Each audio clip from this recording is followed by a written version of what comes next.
And frustrating for her because she's got herself into a great position here. This is not the interruption she would have wanted. Alycia Eala had already won 6 straight matches 4 days earlier. On August 3, she had lifted the biggest trophy of her career in Washington, beating Jessica Pegula in the final and becoming the first Filipino player to win a WTA singles title. Then there was no real time to celebrate. She left Washington, traveled to Toronto, and went straight back into another tournament. By Friday, August 7, she was on court again at the National Bank Open. Her opponent was Katie McNally, a player who had already announced herself as a serious threat that week by knocking out the reigning Wimbledon champion. And Alex was now playing her 7th consecutive match. Go back to Melbourne for a moment, because Toronto only makes sense when you understand what happened there. At the Australian Open, Alycia Eala had Alycia Parks exactly where she wanted her. She didn't just win the opening set, she destroyed it, 6-0, 6 games in a row.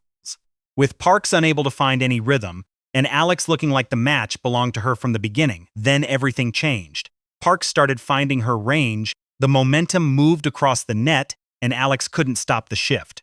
She lost the next 2 sets, 3-6, 2-6. She had won the first 6 games of the match, and then lost 12 of the next 14. That wasn't a talent problem. Alex had already shown that she could produce the level required to beat Parks. The problem was what happened after the match stopped behaving the way she expected it to. Once Parks found momentum, Alex couldn't find another version of the match. That is the difference between playing great tennis and solving a tennis match. And 7 months later, Toronto gave her another opportunity to show whether that had changed. The circumstances were different, but the basic problem looked strangely familiar. Alex started well. Her opponent stayed alive. The momentum shifted. And suddenly, Alex had to find an answer. Except this time, there was another problem sitting right underneath everything. Her body wasn't fully cooperating. She had already played 6 consecutive matches. She had just won her first WTA title in Washington.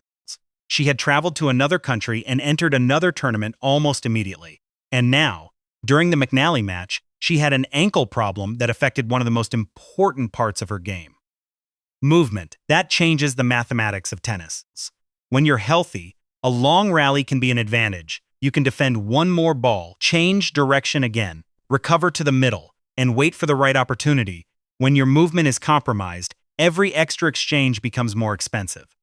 Every lateral movement costs something. Every defensive recovery becomes harder. And every opponent sees the same thing. McNally wasn't going to ignore it. She kept the pressure on, and Alex eventually lost the second set 5-7.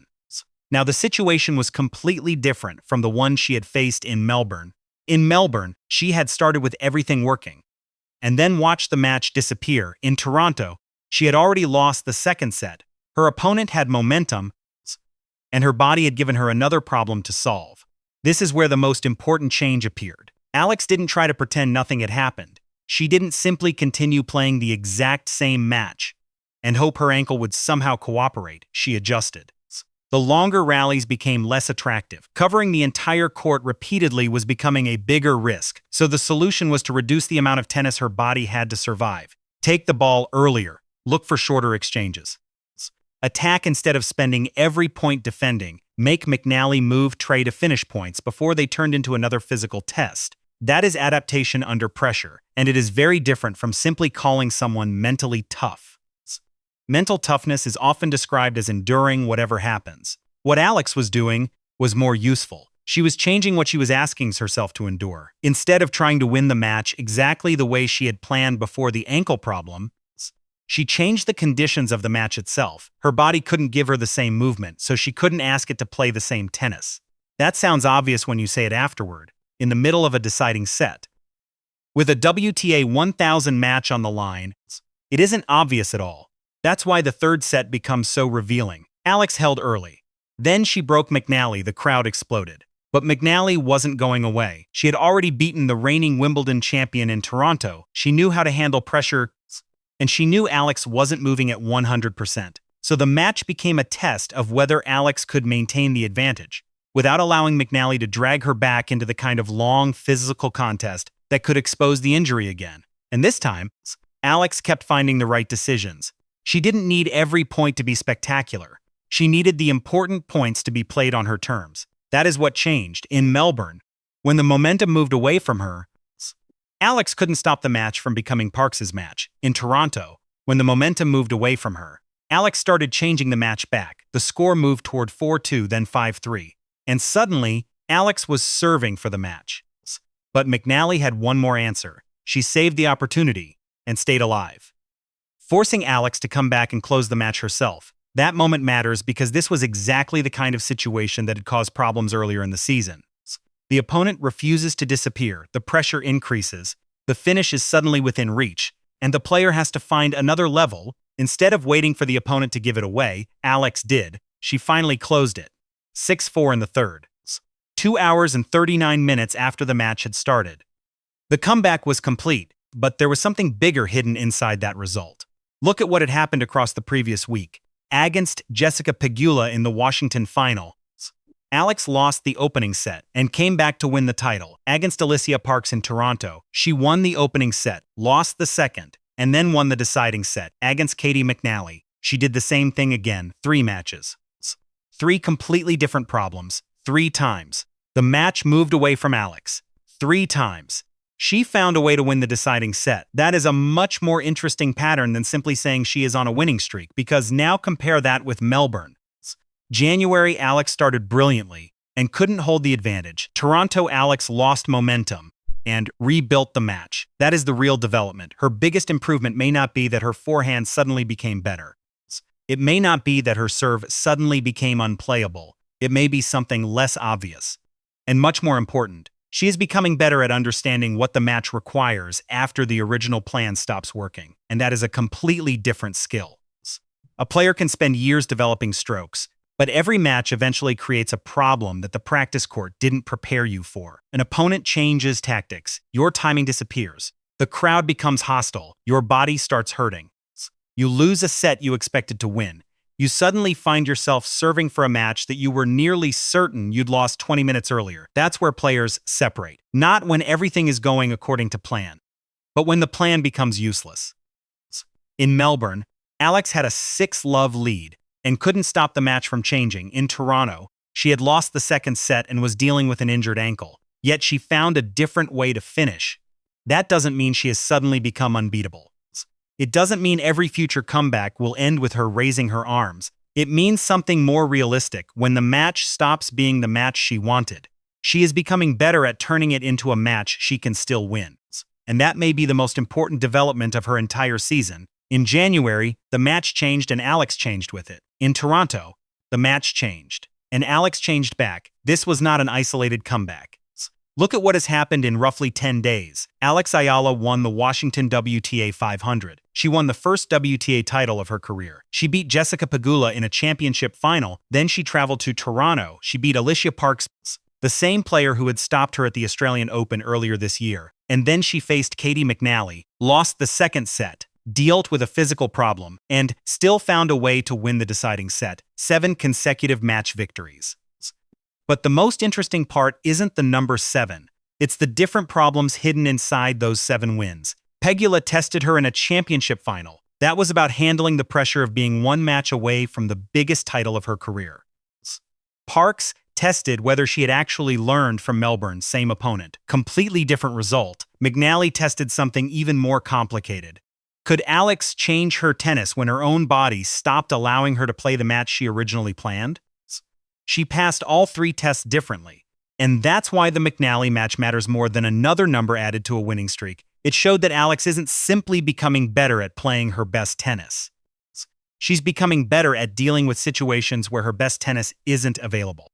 That is a much harder skill to measure. And Toronto added another layer that wasn't present in Melbourne, the crowd.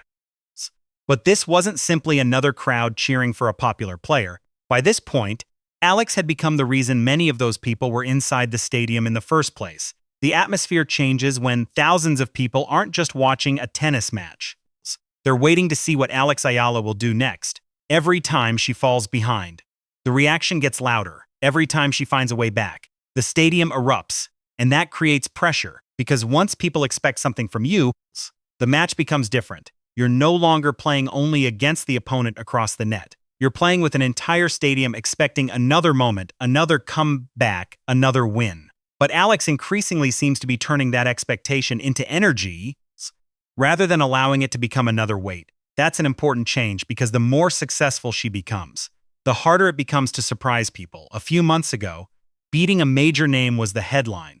Now, people are beginning to expect Alex to beat those players.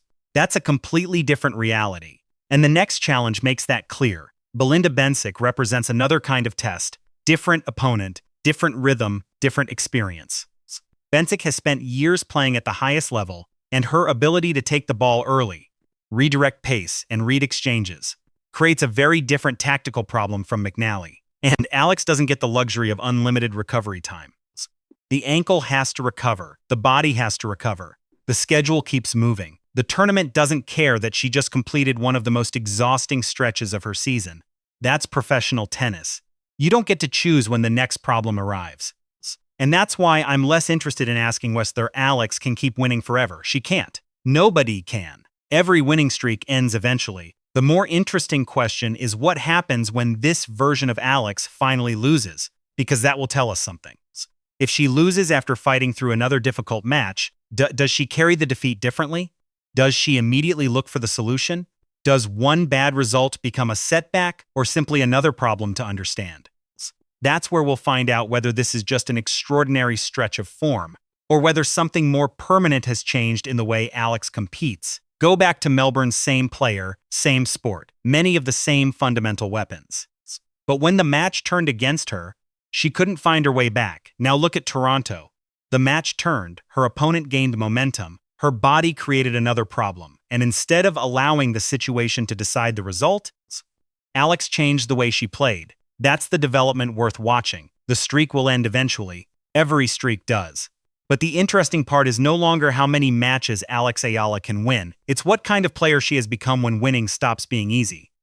If you want to see whether that transformation survives the next test, subscribe and stay with us for the next match. That matters because this wasn't simply another match at another tournament. Her body had already been through 6 straight victories, a WTA, 500 title run, a rain-delayed championship final, international travel, and another match in Toronto. There was fatigue in the background before the first ball was even struck, but for a while, none of it mattered. Alex took the first set 6-3. She looked in control. The crowd was behind her. The player who had just won Washington appeared to be carrying that momentum directly into Toronto. Then the match changed. Alex rolled her ankle. The medical team came onto the court. She sat down while the problem was assessed and treated. And suddenly, the biggest question in the stadium wasn't about the score. It was whether Alex could continue. Because tennis is cruel when something goes wrong physically. You can have the better serve. You can have the better forehand. You can have the better game plan. But if you cannot move properly, all of those weapons become harder to use. And McNally understood that immediately. She could see Alex's movement wasn't normal. She could see the physical problems. And instead of allowing Alex to settle back into the match, McNally increased the pressure. The rallies became more uncomfortable. The movement became more demanding. Every ball started asking Alex to push off that compromised side again. And suddenly, a match that had looked under control became a completely different contest. Alex had started the second set with the advantage. Now she was trying to protect herself while still trying to win. That is an incredibly difficult balance in professional tennis. If you become too cautious, your opponent takes control. If you move too aggressively, you risk making the physical problem worse. McNally kept pressing, and eventually, Alex lost the second set 7-5, 1-all. The scoreboard had completely changed. But the scoreboard wasn't the most important thing anymore. Look at everything surrounding it. Alex had just won the biggest title of her career 4 days earlier. She had traveled from Washington to Toronto. She had already won 6 consecutive matches.